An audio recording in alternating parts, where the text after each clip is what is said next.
para conversar sobre a situação de Porto Alegre, vamos então, Gustavo Gobi, receber Fábio Osterman, nosso cofundador. Fábio, muito boa noite, bem-vindo ao Livro de Notícia. O microfone.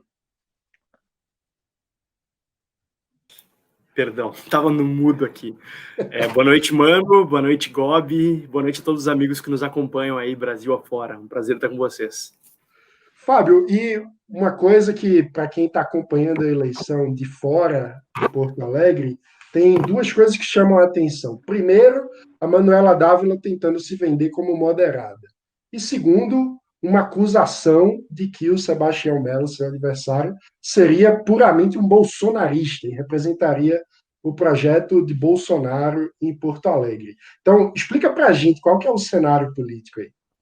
Pois é, eu tenho visto algumas pessoas, alguns, inclusive amigos da Liberdade, Brasil afora, que têm acompanhado um pouco superficialmente os debates que têm se dado aqui a respeito das duas opções que nós teremos nesse domingo, entre Manuela Dávila, do PCdoB, e Sebastião Melo, do MDB, e acho que tem faltado um pouquinho de informação para entender as matizes aqui envolvidas. Em primeiro lugar, importante deixar claro que a Manuela está querendo criar uma imagem de moderada, né? O pessoal tem até brincado que ela está parecendo a Michele Bolsonaro, né? Pela sua vestimenta, pelo corte de cabelo, enfim, tentando passar realmente uma postura mais moderada, o que é parte da estratégia dela.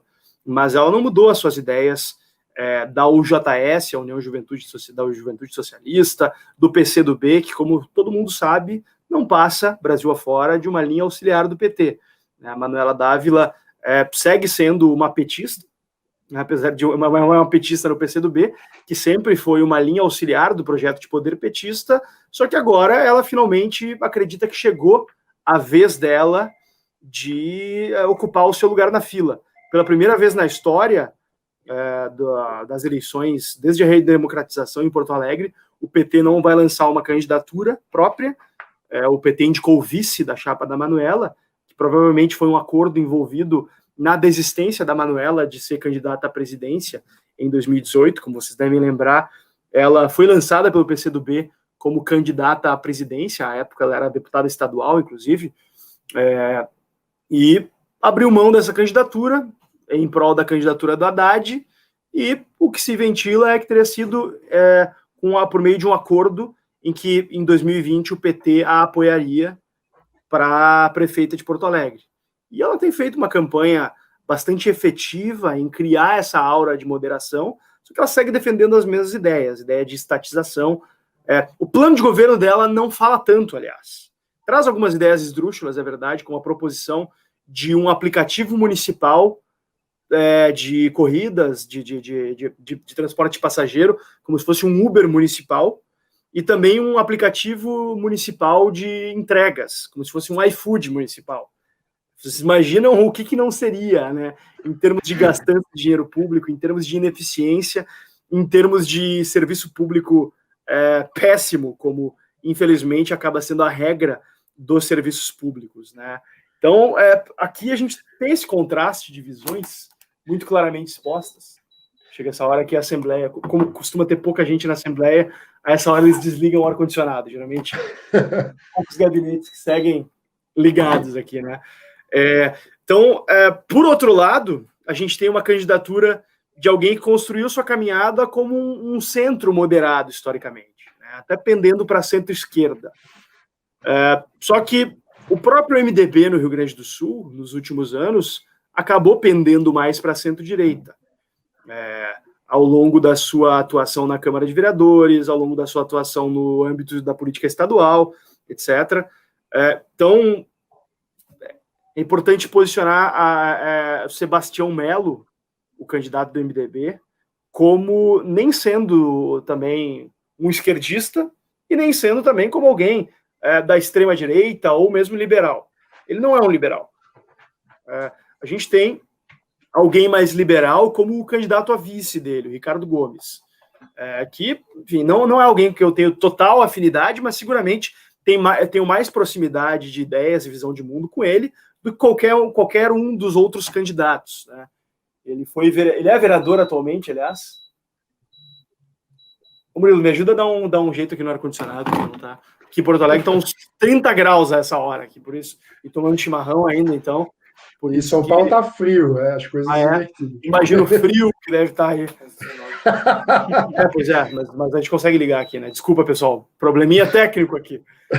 Mas voltando. Então, Sebastião Melo não é nem um bolsonarista e nem um esquerdista. Também eu não me iludo sobre o fato de ele ser um liberal. Apesar de ele aqui na Assembleia Legislativa, eu posso afirmar em relação à convivência que tivemos nesses 23 meses, 22 meses em que fomos colegas aqui na Assembleia. Melo foi, sem sombra de dúvidas, um dos 3, 4 deputados que mais votaram junto com a bancada do Partido Novo aqui, que votou coerentemente contra aumento de impostos, contra aumento da máquina pública, contra privilégios, votou favorável a reformas liberalizantes, algumas reformas promovidas pelo governador Eduardo Leite, que foram bastante importantes aqui. Ele votou a favor, mesmo com as pressões dos grupos corporativistas, que aqui em Porto Alegre, na eleição municipal, são muito fortes, e mesmo ele sabendo que pretendia ser candidato a prefeito, ele não cedeu ao populismo de falar, como eu sou candidato, eu vou me esquivar disso. Vou deixar de votar, vou deixar de me posicionar. Não. Ele foi um combatente muito forte aos privilégios, também teve uma atuação destacada na defesa dessas reformas. Claro, ele não é um liberal, como eu disse, né? Então ele não faz aquela defesa ideológica, mas ele é um cara pragmático. Definitivamente não é um bolsonarista, eu entendo que faça parte da narrativa da esquerda querer criar em torno dele uma aura de bolsonarista, mas aqui no Rio Grande do Sul, ninguém, mesmo o pessoal da esquerda, mesmo o pessoal do PT, que é a maior bancada aqui ao lado da bancada do MDB, tu não vai ver nenhum deputado do PT acusando o Melo de ser bolsonarista. Ou seja, guardado as suas... convivem com ele. As pessoas convivem com ele, sabem que ele é um cara do diálogo, ele é um cara bastante avesso, isso a gente acaba tendo algumas divergências, inclusive, mas ele é avesso a radicalismos. Como aqui na Assembleia, às vezes a gente acaba sendo posicionado como uma vertente mais radical, né? Ele até gosta de brincar, ele faz uma brincadeira com a gente, que ele fala que a gente é o PSOL que estudou no Rosário. O Rosário é um dos colégios particulares mais tradicionais de Porto Alegre. Eu geralmente retruquei para ele uma vez, não, nós somos o PSOL que estudou. Já dá bate. Então, ele é um cara com perfil absolutamente moderado, não faz o menor sentido tratá-lo como bolsonarista. O que ele vem defendendo aqui para Porto Alegre é algo que, inclusive, a Manuela está defendendo. Que não haja fechamento absoluto de nenhuma atividade, que haja uma ponderação, que haja um bom senso, que a gente está num nível da pandemia que a gente não pode mais impor à sociedade, impor aos porto-alegrenses um nível de restrição como foi lá no início do ano. A gente precisa aprender a lidar com ela. A gente teve tempo para preparar o sistema de saúde. O Rio Grande do Sul é um dos estados com maior quantidade de leitos de UTI per capita de todo o Brasil. É um estado onde não faltou leito de UTI em nenhum momento durante a pandemia. É o estado do Brasil com maior nível de cobertura de plano de saúde. Obviamente, a gente não pode relaxar diante do desafio da pandemia, mas aqui a gente tem uma situação que precisa ser endereçada da maneira adequada. Então, nada mais do que parte da tentativa desesperada da esquerda de criar uma narrativa e colar no Melo algo que ele não é. E eu disse aqui, ele não é um liberal, eu não me iludo com isso, ele não é alguém que no primeiro dia de governo vai enviar para a Câmara dos Vereadores a privatização da Carris, que é a empresa municipal de ônibus.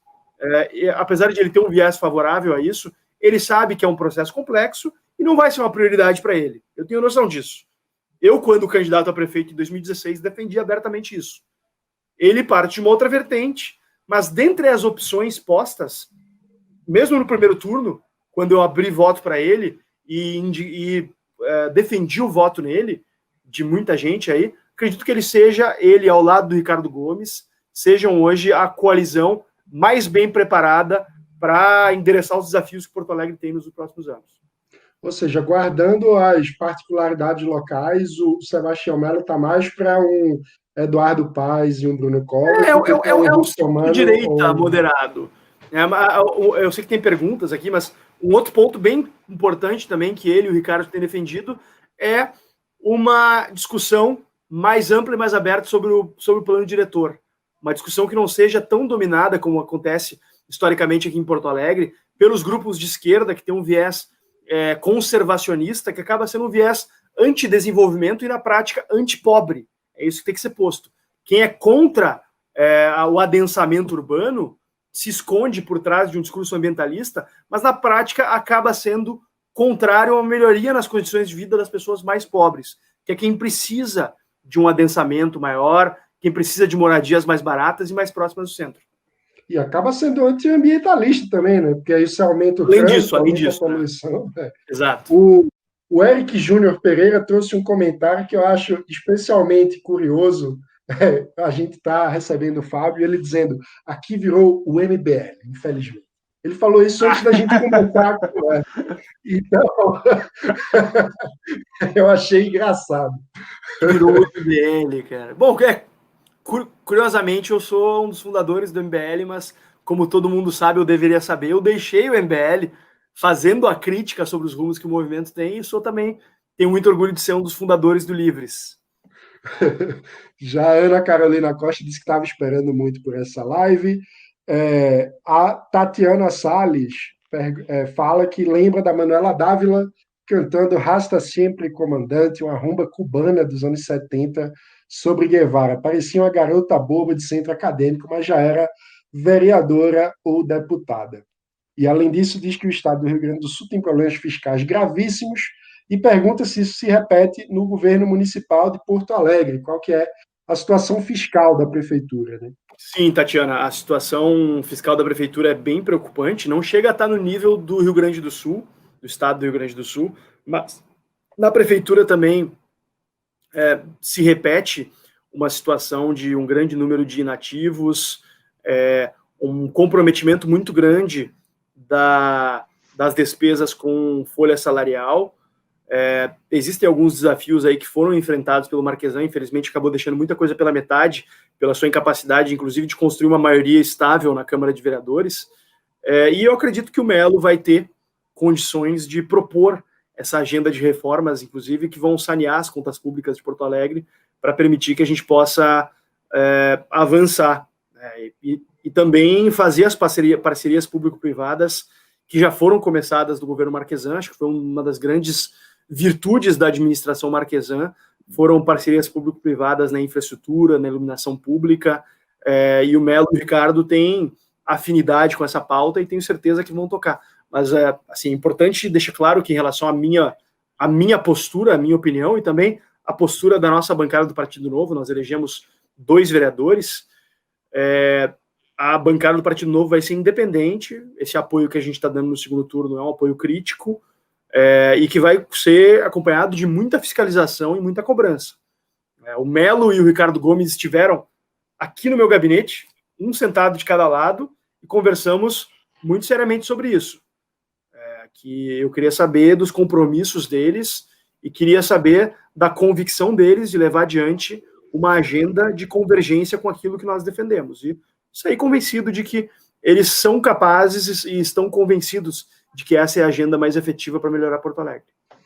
Muito bom. Agora, falando aí sobre a suposta moderação da Manuela Dávila, o Fábio mencionou que ela foi candidata à presidência, seria candidata à presidência em 2018, e naquela ocasião ela participou de um Roda Viva, onde foi questionada sobre Stalin. A gente separou como é que ela reage a essa figura histórica. Mas qual é a história que a gente vai contar? Mas qual é a história que a gente vai contar para os nossos filhos? Que houve um movimento na Rússia onde morreram 6, 7 milhões de pessoas, na China onde morreram, e os governantes... Sim, no Japão, essa é a história daquele ciclo. Sim, meus filhos conhecem essa. Mas também vão conhecer as histórias da China. Também sim, eles conhecem toda a história. Né? Eles só não conhecem apenas a história dos russos. Claro, Eles conhecem a extraordinária experiência do que foi a Revolução Russa, conhecem a extraordinária experiência do que foi colocar o satélite, né? Conhecem a extraordinária... Mas o Stalin, o que você vai falar para eles do Stalin? A Vai ser um cara coisa legal? que provavelmente tu fales. Tu já ouviste alguma vez? Por que não? Sabes o que eu falo? Não, eu que não. o mundo era um mundo de violência e de guerra. Mas e o né? Stalin? Que E o papel aquela do nação, Stalin? com o comando de Stalin, venceu Hitler, mas que aquilo não é o que eu defendo. Eu defendo um outro mundo. Fábio, o que foi a extraordinária experiência da Revolução Russa? Pois é, rapaz. Essa entrevista dela para o Roda Viva em 2018 foi bastante reveladora, né?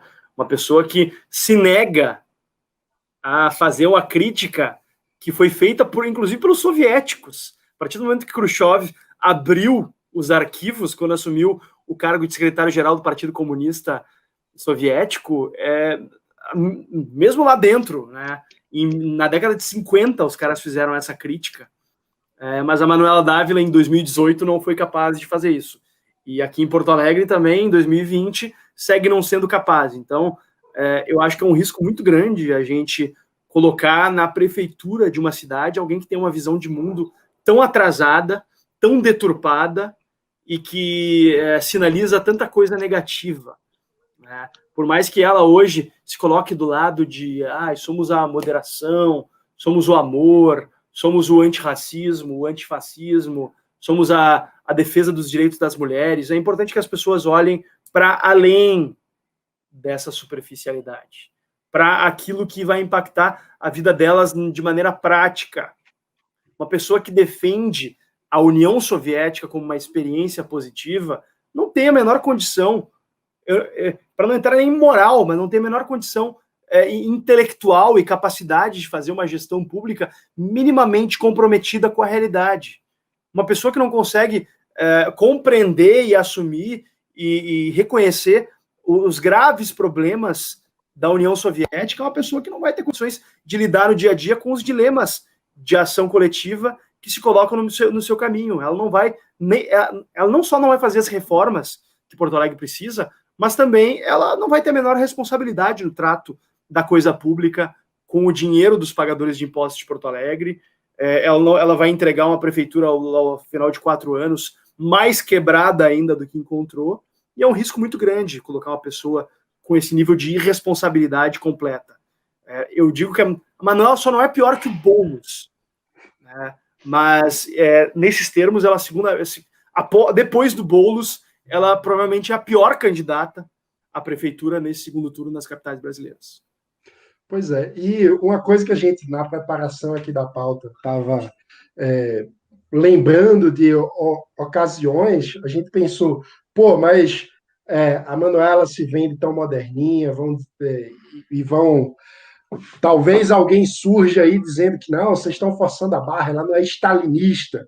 Mas aí a gente lembrou de um debate que o Fábio fez com a Luciana Genro, e a Luciana falou, olha, o Stalin eu não preciso defender, esse debate você faz com a Manuela. Até a Luciana Genro critica Stalin, e a Manuela não se presta a isso, inclusive ela cita a Manuela, né, nesse debate. Exatamente, a gente separou esse trechinho, vamos dar uma olhada aqui. Bom, não lembrava desse. Conhece a história da Revolução Russa? Conheço. Tu conhece a história de que o Stalin mandou matar o Trotsky? Conheço. Tu conhece a história do trotskismo? Eu sou parte dessa história, então a minha ideologia foi perseguida pelo stalinismo da União Soviética. Então não me coloca nesse mesmo saco. Esse debate tu pode fazer com a Manuela. O trotskismo Esse ajudou debate tu a pode fazer com a vencer Manuela, a guerra. mas não comigo.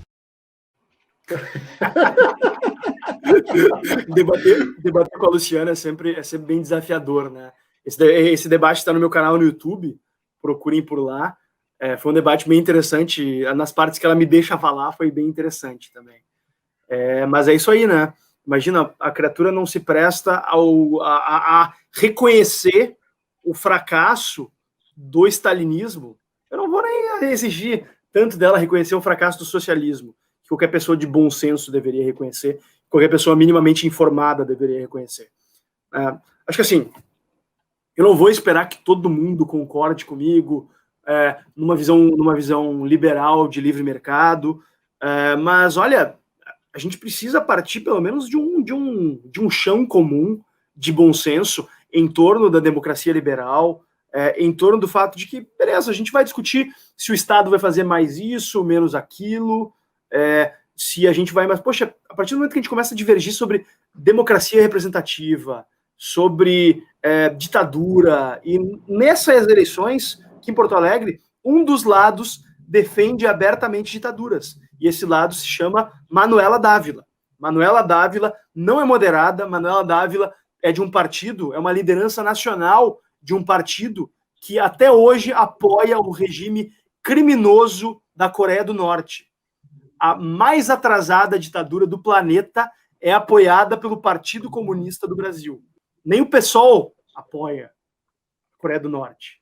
Tá? E quando falarem, não apoia, eu sei de gente do PCdoB que saiu, que foi em eventos do PCdoB, tinha representantes do governo da Coreia do Norte em evento, aqui no Brasil, representando a amizade entre esses partidos, a amizade histórica. Manuela Dávila não é capaz de criticar a ditadura cubana, não é capaz de criticar, enfim, a Venezuela, na qual eles têm parte importante na construção desse caos, como legitimadores da ditadura venezuelana a partir do seu maior parceiro comercial na América Latina, que é o Brasil. Manuela era deputada federal durante o governo Lula, que foi o período em que Hugo Chávez desfrutou de livre acesso a verbas de BNDES, a contratos com empreiteiras brasileiras facilitadas. Manuela era deputada federal. E tem uma série de projetos horrorosos de autoria dela que precisam também ser bem posicionados. Né? O Ideias Radicais, inclusive, fez um post trazendo alguns dos piores projetos dela. Por exemplo, ela é autora de uma PEC que estabelece na Constituição o direito à felicidade. É isso, é idiota. Como é que vai se garantir o direito à felicidade das pessoas? Né? Uma ideia estúpida e sem cabimento. Ela é propositora de um projeto de lei que obriga rádios a passarem um horário que a gente tem hoje, a Voz do Brasil, né? Seria a voz dos sindicatos. 10 minutos de manifestações sindicais nas rádios. Projeto grotesco, que só pode vir de uma cabeça absolutamente desconectada com a realidade do nosso país e que hoje quer submeter Porto Alegre a uma aventura ideológica, né? Trazendo para cá o que é de mais atrasado em termos de gestão pública e em termos de visão de mundo. Então, os porto-alegrenses não podem permitir que Manuela Dávila seja eleita. Né? Eu até fiz um post no meu Facebook agora há pouco, falando para as pessoas, olha, do domingo, eu não vou para a praia, eu não vou para a serra, eu não vou visitar parentes no interior, eu vou votar. Espero que as pessoas façam o mesmo. E fica mesma conclamação aí para São Paulo, que eu sei que também teve uma abstenção muito alta no primeiro turno, aqui em Porto Alegre. Não teve uma abstenção tão alta quanto Porto Alegre, que foi a capital brasileira com maior abstenção do Brasil, 33,1% de abstenção. Pessoal, se a gente não for votar, infelizmente, a gente vai ter que lidar com as consequências desse ato pelos próximos 4 anos. Então, bem importante termos em mente isso. Verdade. Gobi, traz uns comentários aí do pessoal.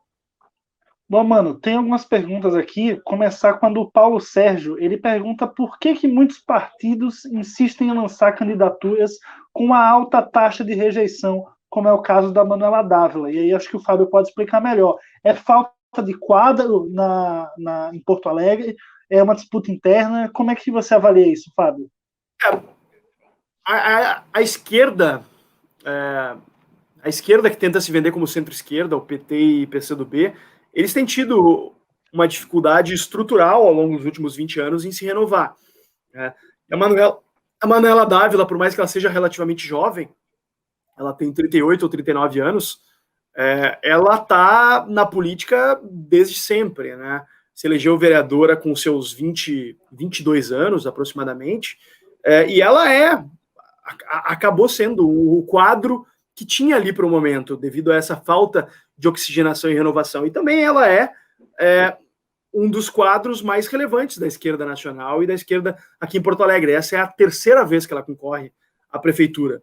Nas 2 outras vezes ela foi atropelada aqui, né? Mas ela foi já a deputada federal mais votada do Rio Grande do Sul, já foi a deputada estadual na eleição anterior de 2014, ela havia sido a deputada estadual mais votada no Rio Grande do Sul. Então ela não se qualifica nesse quadro, como, por exemplo, o Gilmar Tato, em São Paulo, que o PT lançou só para ter que lançar alguém para manter sua postura de hegemonista. Aqui eles lançaram ela realmente para tentar ser uma candidatura viável. E hoje ao lado do Boulos aí em São Paulo, a prioridade nacional da esquerda. Então a gente tem que estar atento a isso e atento ao que isso representa dentro do projeto de poder, especialmente do PT, que vê aqui como uma possibilidade de voltar a governar uma capital, e uma capital muito simbólica. Porto Alegre foi a primeira capital brasileira a eleger uma prefeitura do PT. Pois é. O Luca Radit nos doou R$10. A gente agradece muito, Luca. Muito obrigado. E vamos trazer a pergunta dele. Osterman, conheci o Livres e o Novo por você, hoje sou associado. Por que você acha que o Novo foi aquém do esperado? E como o Novo deve agir para ser a terceira via entre o bolsonarismo e a extrema-esquerda? Pois é, Lucas. Obrigado pela tua pergunta e pela tua doação. Já dá para pagar o cafezinho que eu vou tomar aí na próxima vez que eu for visitar o Livres de São Paulo. Mas obrigado mesmo pela doação de todos aí que acompanham a atuação do Livres. Sem a atuação e participação de vocês, o Livres não seria possível. Obrigado também por acompanhar meu trabalho. Em relação à atuação do Novo, acho que a gente precisa fazer uma crítica interna e uma revisão sobre as nossas prioridades, sobre a nossa estratégia. Eu acho que a nossa estratégia acabou sendo uma estratégia um pouco conservadora demais no que diz respeito à expansão. Eu não estou falando sobre visão ideológica. E eu acho que a gente precisa se posicionar de forma mais frontal em relação ao bolsonarismo e nos diferenciar de forma mais clara. Porque por mais que as pessoas que acompanham política saibam que o Novo não é um partido aliado ou alinhado ao bolsonarismo, que defende ideias muito diferentes, infelizmente uma parte significativa da população e do eleitorado acaba não vendo uma diferença tão grande, porque não vê também da nossa parte, talvez, da minha parte vem, né, porque eu faço questão de me posicionar desde sempre, inclusive, com certeza perdi muitos votos em 2018 por conta disso, fui o único deputado eleito aqui fora da esquerda que se elegeu criticando abertamente o Bolsonaro e o bolsonarismo, mas eu acho que o Novo precisa assumir uma postura um pouco mais confrontativa em relação ao bolsonarismo, porque agora, fechando 2 anos de governo, já está bastante claro a que veio e a que vai nos levar. Não virão reformas liberalizantes, infelizmente. Paulo Guedes é, infelizmente, uma promessa que não se cumpriu, lamentavelmente. Acabou sendo, talvez, engolido pelo sistema, engolido, e o próprio Bolsonaro acabou se deixando ser engolido pelo sistema para salvar a sua pele e salvar a pele dos seus filhos, né? Então, claramente não tem qualquer comprometimento com as reformas que o Brasil precisa. A única reforma que fez foi a reforma da Previdência, e ele fez questão de desidratá-la, né, concedendo várias aberturas aí, especialmente para o funcionalismo público da segurança pública, para militares, polícias militares, etc. Lamentavelmente, os órgãos acessórios da presidência têm tido uma atuação também corporativista na sua essência, AGU, MPF, que não é um órgão acessório da presidência, claro, eu sei, mas o chefe do MPF, o procurador-geral da República, é indicado pelo presidente, né? Assim como o mais novo ministro, que aparentemente foi indicado para limpar a barra do Bolsonaro e da sua família, né? Então, é muito triste a gente ver que alguém que foi depositário da esperança de tanta gente boa, e eu sei que teve muita gente boa que votou no Bolsonaro. Eu não votei, imagino que vocês também não tenham votado, mas sei que muita gente boa votou nele, porque acreditava que ele seria uma alternativa. Gente, ele não é e não vai ser uma alternativa. O quanto antes nós acordarmos para isso, melhor, e mais efetivamente nós vamos conseguir construir uma alternativa a isso que está posto. Então é importante a gente ter isso em mente também.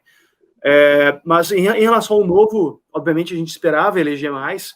Eu acho que a gente tomou um choque de realidade, especialmente fora do Sul e do Sudeste, onde a gente não elegeu nenhum vereador. Rio Grande do Sul e Santa Catarina a gente até saiu bem. Santa Catarina, inclusive, a gente está disputando o segundo turno da maior cidade do estado, Joinville, e com chances reais de vencer. Aqui no Rio Grande do Sul, o vereador mais votado da cidade. O vereador mais votado, o Alisson. Tivemos o vereador mais votado em Santa Catarina, tivemos a vereadora mais votada no Paraná, a Indiara.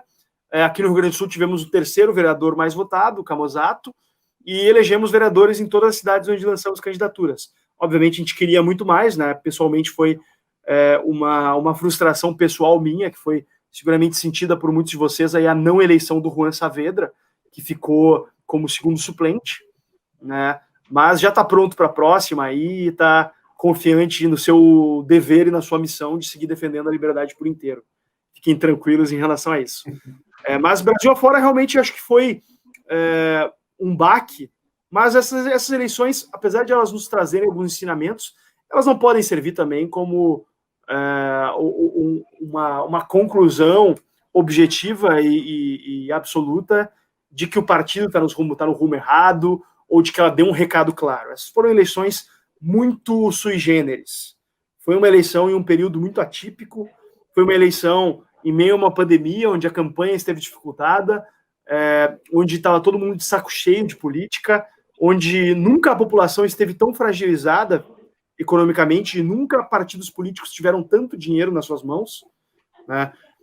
O Gobi deve ter visto bastante aí em Maceió a forma como os partidos tradicionais se aproveitaram dos fartos recursos do fundão eleitoral e do fundo partidário nas suas mãos e da fragilidade econômica da população, com a iminência de perder por completo o auxílio emergencial. Então, foi uma eleição onde seguramente houve um processo estrutural de compra direta ou indireta de votos que, com certeza, influenciou esse resultado. E é por isso que a gente teve um resultado tão forte pro Centrão, que foi o grande vencedor das eleições, e nas capitais, acho que a gente precisa reconhecer também o bom trabalho de base realizado pela extrema-esquerda, pelo PSOL, especialmente, né, que é um partido que já vinha fazendo um trabalho de base que merece ser observado de perto e que, a partir do momento que ganhou dinheiro para fazer isso, conseguiu se estruturar muito melhor. E assim conseguiu eleger as maiores bancadas em algumas das maiores cidades do Brasil. Mas a gente não pode perder por um minuto a percepção sobre quão radicais eles são.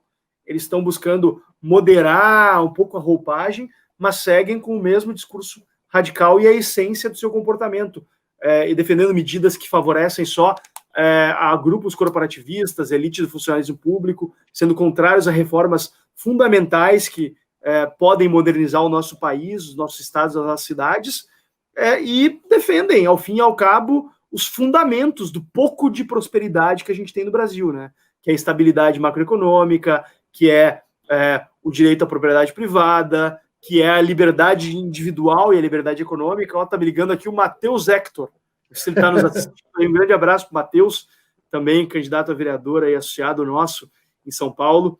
Grande abraço a ele e parabéns pela caminhada dele aí em São Paulo também, que não foi fácil também, né? Muita gente boa aí ficou de fora. Fiquei bastante chateado com esse resultado, mas é importante também a gente celebrar os pequenos avanços, as pequenas vitórias e redobrar o nosso esforço para seguir no combate. 2022 vai ser uma bela luta e esperamos que a gente possa estar mais forte ainda para defender as ideias da liberdade. Fábio, eu queria aproveitar esse momento de reflexão e pedindo até para sair do ponto estritamente partidário, mas pensando do ponto de vista da disputa de ideias. Os partidos de extrema esquerda, quando a gente olha as pesquisas, e até o resultado eleitoral de alguns deles, foram muito bem votados em lugares de renda alta e, portanto, de escolaridade alta. Então, são muitas vezes um voto que vem através de ideias, né? E se vem através de ideias, trata-se, portanto, de um combate que a gente precisa fazer no campo das ideias. Na tua opinião, o que é que está faltando para o liberalismo chegar nessas classes médias urbanas e ocupar esse espaço de forma mais decisiva, tirando aí esse vácuo que tem sido preenchido pela extrema esquerda. Eu acho que essa é uma pergunta importantíssima.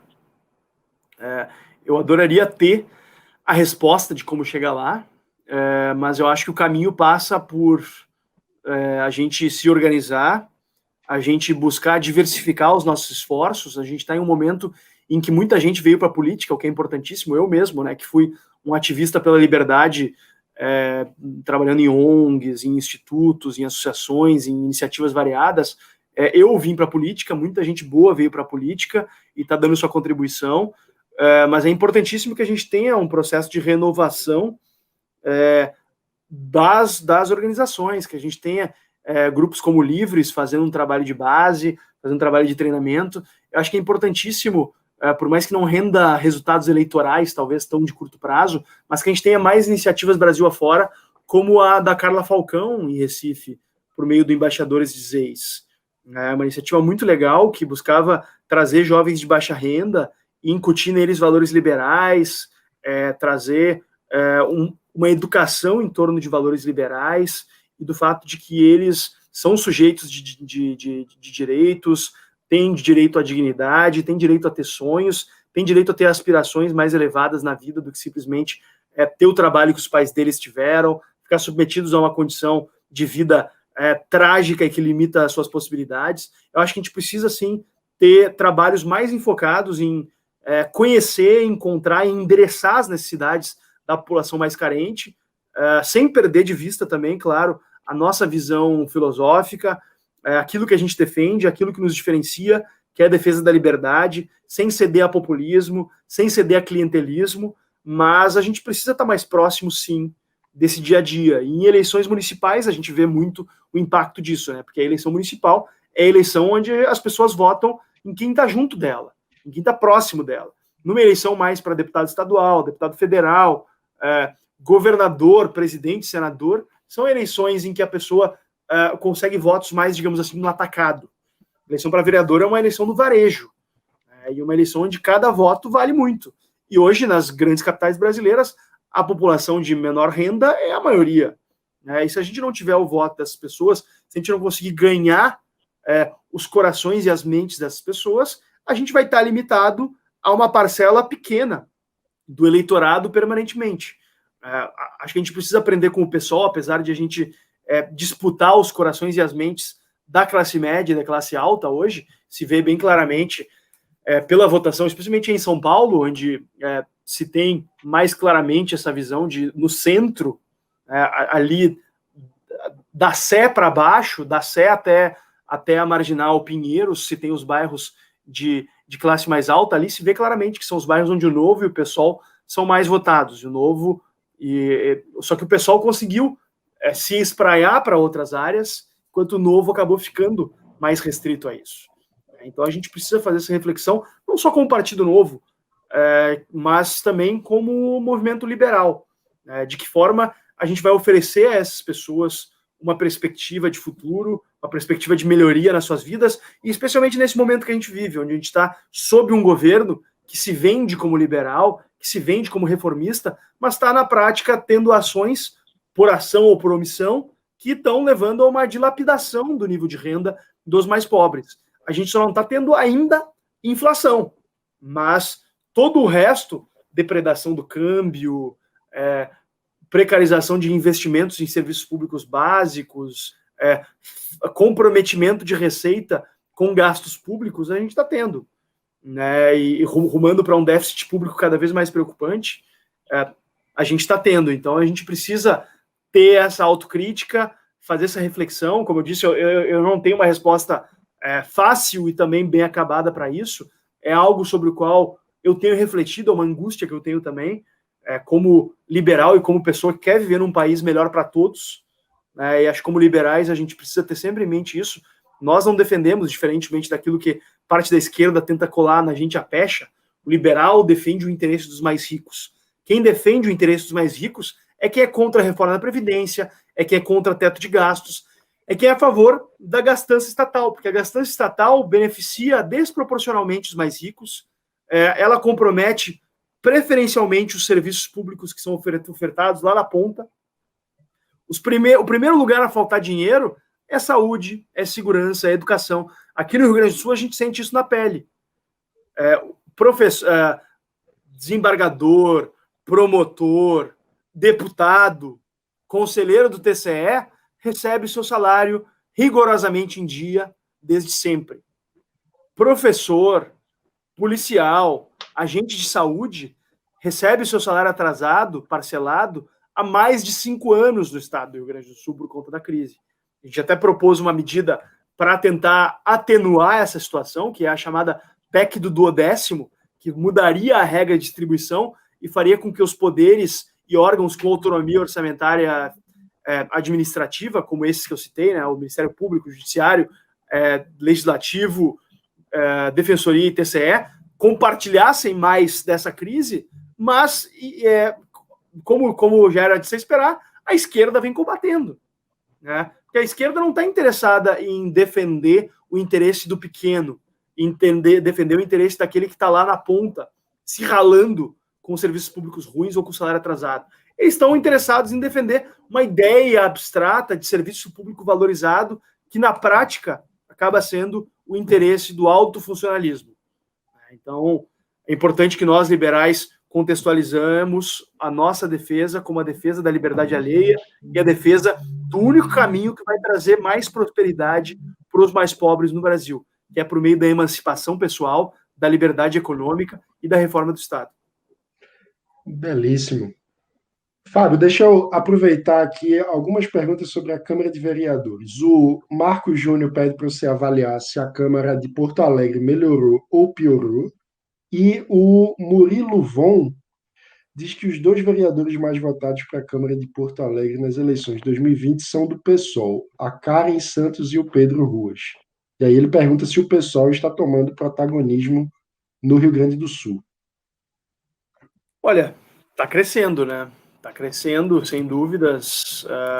Inclusive, o Rio Grande do Sul sempre foi um estado que esteve na vanguarda da esquerda nacional, né? Como eu disse, foi a primeira capital a eleger um prefeito do PT, e fora das bases sindicais aí da região metropolitana de São Paulo, foi sempre o núcleo mais forte do petismo, Brasil afora, né? Pode ver que o PT, historicamente, não foi muito forte em nenhum outro estado da região sul, não é muito forte, nunca foi muito forte no Rio de Janeiro, mesmo em Minas Gerais, apesar de ter elegido alguns governadores do estado. Então, o Rio Grande do Sul, historicamente, acaba sendo um estado que adere mais do que outros à esquerda, em parte porque é um estado onde o serviço público tem muita força, em parte porque é um estado também que tem uma classe média mais ilustrada, e parte dela, historicamente, acabou aderindo à esquerda, e, claro, nos últimos anos acabou se decepcionando com a esquerda e tendo uma guinada maior à direita, mas ainda persiste uma parte significativa do eleitorado no Rio Grande do Sul, e mais especificamente em Porto Alegre, porque estado afora o PT foi estraçalhado. Fora da região metropolitana, o PT, acredito que não administre nenhuma cidade com mais de 50 mil habitantes. Ele administra São Leopoldo, aqui na região metropolitana, que é uma cidade com cerca de 200 mil habitantes, que acredito que seja a maior cidade que o PT administra no Brasil inteiro, inclusive. Mas a esquerda em Porto Alegre sempre tem um voto cativo ali de cerca de 20% do eleitorado. Então sempre teve, historicamente, bancadas amplas na Câmara de Vereadores. Esse ano, a bancada de esquerda, se a gente for pegar a esquerda estendida, PSOL, PCdoB, PT, PDT e PSB, aumentou na prática em relação à eleição anterior só em uma cadeira. Mas se radicalizou, porque o PSOL aumentou uma cadeira, o PT, apesar de não ter ganho nenhuma nova cadeira, mudou um pouco o perfil dos vereadores, saíram vereadores mais moderados, entraram vereadores mais radicais, e especialmente vereadores mais comprometidos com interesses do funcionalismo. Por exemplo, entrou um vereador que é o presidente do sindicato dos municipários aqui, alguém que ficou notório por invadir Câmara de Vereadores, enfim, promover badernas absurdas lá e inviabilizar o trabalho dos vereadores. Entrou também um sindicalista da Polícia Civil, que sempre esteve na linha de frente defendendo privilégios corporativistas, enfim, desses que sai candidato em todas as eleições. Enfim, então a gente teve uma mudança no perfil, mas o tamanho na Câmara de Vereadores se manteve essencialmente o mesmo. Então, acho que é algo que inspira atenção, mas também não é de se desesperar o cenário por aqui. Pois é, deixa eu trazer aqui o comentário do Luca Radit, pergunta a situação do homeschooling, se já foi legalizado no Rio Grande, lembrando que Fábio é autor de um PL que regulamenta o ensino domiciliar no Rio Grande do Sul. Pois eu propus o PL 170 no ano passado. A gente tem a duras penas conseguido tramitar esse PL. Ele se encontra hoje na Comissão de Educação, que é presidida por uma deputada do PT, que é inclusive a relatora do projeto na sua comissão. Eu tenho pedido que ela, pelo menos, apresente logo o parecer, né, mesmo contrário, que eu sei que vai ser contrário, porque essa deputada, inclusive, é professora da rede municipal. Então, quem defende o establishment da educação acaba sendo contrário a alternativas, né? Mesmo uma alternativa que vai, inclusive, melhorar a educação pública, porque vai oferecer uma competição, e a competição acho que deve ser vista como algo saudável, e também vai, inclusive, retirar um pouco do peso, né? Obviamente, não é todo mundo que vai aderir à educação domiciliar, e o nosso projeto estabelece parâmetros, critérios e requisitos a serem regulamentados pelo governo do estado, então, obviamente, não é para qualquer um, é para quem tem efetivamente a aptidão, mas é algo que também pode vir a ajudar a desafogar a rede estadual e municipal de ensino, que já são sobrecarregadas, são ineficientes, falta tudo, enfim. Então, acho que é um projeto de muita importância, apesar de ter um alcance relativamente pequeno, e a gente espera poder aprová-lo no máximo primeiro semestre do ano que vem. Maravilha. A gente está se aproximando aqui do final, mas tem uma pergunta do Lucas Targa que eu achei curiosa. Você tem algum comentário sobre a indicação do Bulhões para a reitoria da URGS ou sobre o poder do presidente nessa decisão? Eu confesso que eu não me envolvi tanto com o debate, por ser um tema federal, mas acompanhei por óbvio, né? Bulhões não foi o vencedor da eleição, se não me engano ele ficou em terceiro colocado, e o Ministério da Educação fez a indicação, quebrando uma tradição histórica em que se indica o primeiro colocado e não indicou o primeiro colocado na eleição. Eu tenho uma visão cética mesmo em relação ao próprio conceito de eleição, seja para a universidade, seja para a escola. Eu acho que o gestor público deveria ser indicado não pela sua popularidade perante os seus pares, que não raro acabam concedendo essa popularidade a partir de quão bem o diretor ou reitor defende os interesses da classe. No caso das escolas, os diretores são eleitos pelos professores, e no caso dos reitores, são eleitos em sua maioria pelos professores, porque não há paridade de voto entre aluno e servidores e professores. Até acho razoável que os professores tenham um peso maior, mas ainda assim acho que não tira esse elemento que me traz ter ceticismo em relação à eleição. Acho que seria muito pior, inclusive, se fosse eleito pelos alunos, né? Mas acho que ser eleito por servidores da universidade também não é o caminho mais adequado. Ao mesmo tempo, também eu não me sinto tão confortável em acreditar que o Bolsonaro, ou o ministro da Educação dele, seja uma pessoa mais indicada para indicar o reitor de uma universidade federal, mas, enfim, novamente, ele foi contrário à minha vontade, eleito presidente da República, né? Então, ele tem o direito de fazer isso. A lista tríplice não vincula ele. Não sei se foi a melhor maneira politicamente de fazer isso, mas eu acho que a gente devia ter uma discussão com a sociedade sobre o próprio método de eleição e indicação dos reitores e especialmente dos diretores de escolas públicas no Brasil. Inclusive, acho que esse é um tema que o Tiago Mitrô tem debatido, tem puxado debate sobre essa questão do modelo. E para finalizar, o Tiago Marques está pedindo aqui para comentar a tragédia que aconteceu no Carrefour, perguntando se tem sido usada como oportunismo aí na campanha. Tiago, sem dúvidas tem sido usada aqui, em primeiro lugar, sem sombra de dúvidas, foi uma tragédia horrenda que merece ser deplorada. Quando a gente entra no tema do racismo, aí acho que é uma outra questão. Para mim não é uma questão tão, assim, com o perdão da expressão, tão preto no branco. Não é uma questão tão claramente, né? Eu vi muitos amigos saindo à frente dizendo, é racismo, não sei o quê. Olha, eu prefiro aguardar as investigações para entender melhor. A própria delegada do caso disse que não viu qualquer indício ou evidência de que tenha sido um crime, que obviamente foi um crime, um homicídio qualificado muito claro. Espero que os responsáveis sejam punidos exemplarmente.